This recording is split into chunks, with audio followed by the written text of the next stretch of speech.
csak oldottan és ellazultan, szelíden és megengedően áramolni a térben, megpihenni az ürességben, feloldódni a csendben, jelen lenni.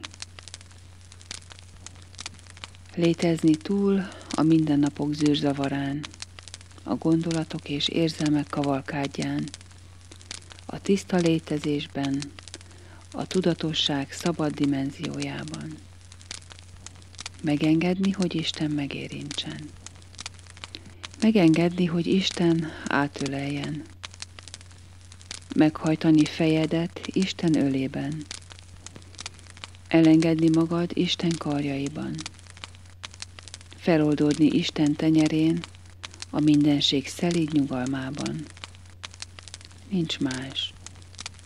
Nincs más, mi fontosabb annál, hogy eltűnj az útból, hogy engedd megnyilvánulni, megszületni, újjáéledni magad a tanú jelenlétében. Ébredj fel a felébredésből.